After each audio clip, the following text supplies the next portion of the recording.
ನಮ್ಮನೆ ಅಡುಗೆ ಚಾನೆಲ್ಗೆ ಸ್ವಾಗತ. ನಾನಿಲ್ಲಿ ಬ್ರೇಕ್ಫಾಸ್ಟಲ್ಲಿ ಎಲ್ರಿಗೂ ಇಷ್ಟ ಆಗುವಂತಹ ಒಂದು ತಿಂಡಿ ಮಾಡ್ತಾಯಿದ್ದೀನಿ. ಅದ್ಯಾವುದಪ್ಪ ಅಂದರೆ ಇಡ್ಲಿ. ಎಲ್ಲ ವಯಸ್ಸಿನವ್ರಿಗೂ ಇಷ್ಟ ಆಗುವಂಥ ತಿಂಡಿ ಇದು. ಅದನ್ನು ನಾವು ಮೃದುವಾಗಿ ಸಾಫ್ಟಾಗಿ ಹತ್ತಿ ಥರ ಮಾಡಿದ್ರೆ ಎಲ್ರಿಗೂ ಇಷ್ಟ ಆಗುತ್ತೆ. ಈಗ ಈ ರೀತಿ ಮೃದುವಾಗಿ ಸಾಫ್ಟಾಗಿ ಇಡ್ಲಿ ಮಾಡೋದು ಹೇಗೆ ಅಂತ ನೋಡೋಣ. ನಾವು ಮೊದಲಿಗೆ ಅಕ್ಕಿನ ನೆನೆಸಿಡಬೇಕು. ನಾನಿಲ್ಲಿ ಪಾವು ತೊಗೊಂಡಿದ್ದೀನಿ. ಈ ಪಾವಲ್ಲಿ 2 ಪಾವಷ್ಟು ಅಕ್ಕಿನ ತೊಗೊತಾ ಇದ್ದೀನಿ. ನಾನಿಲ್ಲಿ ಇಡ್ಲಿ ಅಕ್ಕಿ ಬಳಸಿದ್ದೀನಿ.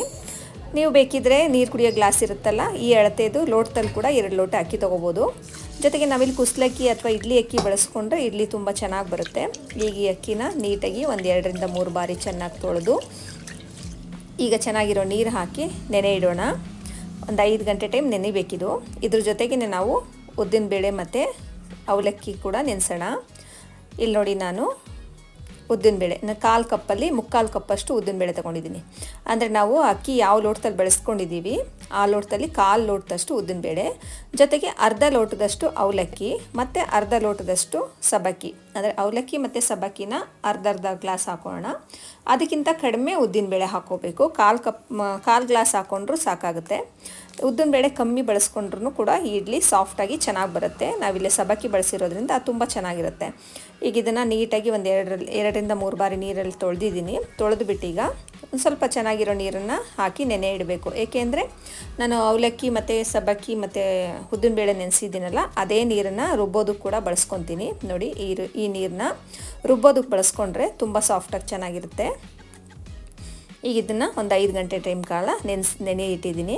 ನೋಡಿ, ಈಗ 5 ಅವರ್ ಆಯಿತು. ಈಗ ನೆಂದಿದೆ ಕೂಡ, ಸಬ್ಬಕ್ಕಿ ಕೂಡ ಚೆನ್ನಾಗಿ ಅರಳ್ಕೊಂಡಿದೆ, ಅವಲಕ್ಕಿ ಕೂಡ ಫುಲ್ ನೆಂದಿದೆ. ಈಗ ಇದನ್ನು ಒಂದು ಮಿಕ್ಸಿ ಜಾರ್ಗೆ ಹಾಕ್ಕೊಂಡು ನೀಟಾಗಿ ನುಣ್ಣಗೆ ರುಬ್ಕೋಬೇಕು.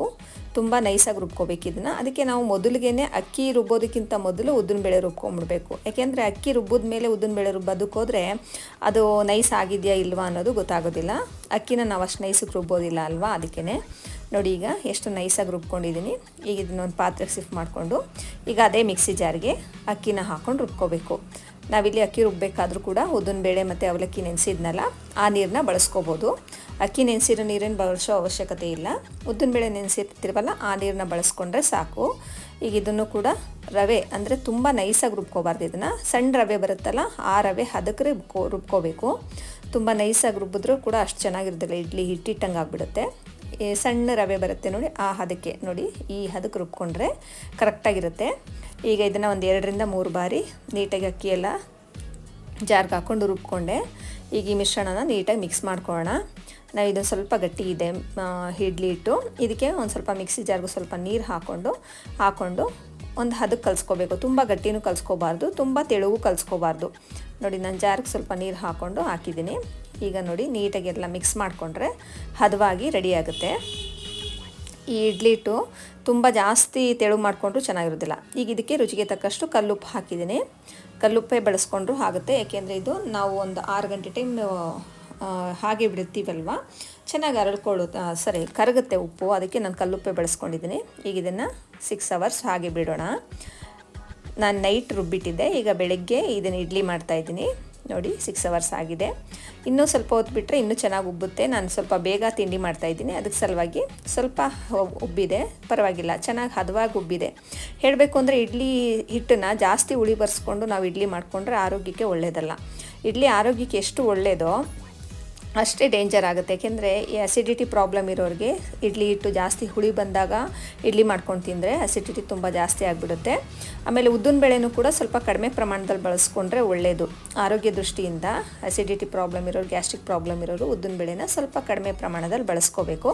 ಅದಕ್ಕೆ ಸಲುವಾಗಿ ನಾನಿಲ್ಲಿ ಉದ್ದಿನಬೇಳೆನೂ ಕೂಡ ಕಡಿಮೆ ಹಾಕಿದ್ದೀನಿ. ಇವಾಗ ಈ ಹಿಟ್ಟನ್ನು ನೀಟಾಗಿ ಮಿಕ್ಸ್ ಮಾಡಿಕೊಂಡು ನಾನು ಇಡ್ಲಿ ಪ್ಲೇಟ್ಗೆಲ್ಲ ಸ್ವಲ್ಪ ಎಣ್ಣೆನ ಸವರಿ ಇಟ್ಕೊಂಡಿದ್ದೀನಿ.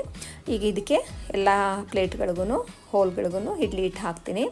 ಈ ಇಡ್ಲಿ ಹಿಟ್ಟು ಹಾಕೋ ಅಷ್ಟರಲ್ಲಿ ನಾನು ಇಡ್ಲಿ ಪಾತ್ರೆಗೆ ಸ್ವಲ್ಪ ನೀರನ್ನು ಹಾಕಿ ಕಾಯೋದಕ್ಕೆ ಇಟ್ಟಿರ್ತೀನಿ. ಏಕೆಂದರೆ ಅದು ಸ್ವಲ್ಪ ನೀರು ಬಿಸಿ ಆದಮೇಲೆ ಈ ಪ್ಲೇಟ್ಗಳನ್ನ ಜೋಡಿಸ್ಕೊಂಡು ಇಡ್ಲಿ ಮಾಡ್ಕೋಬೋದು.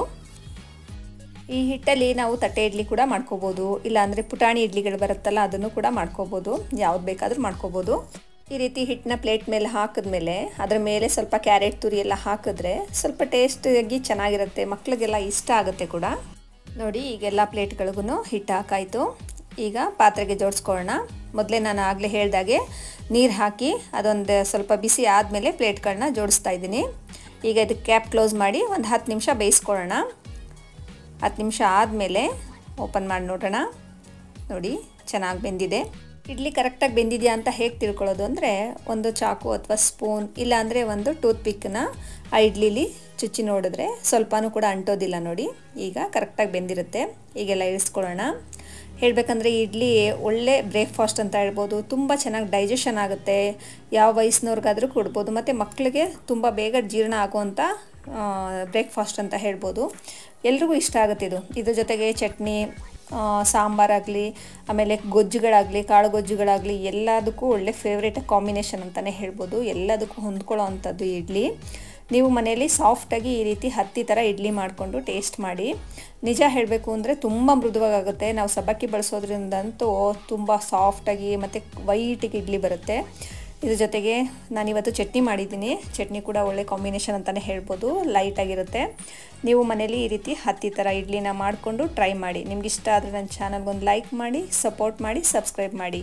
Thank you for watching.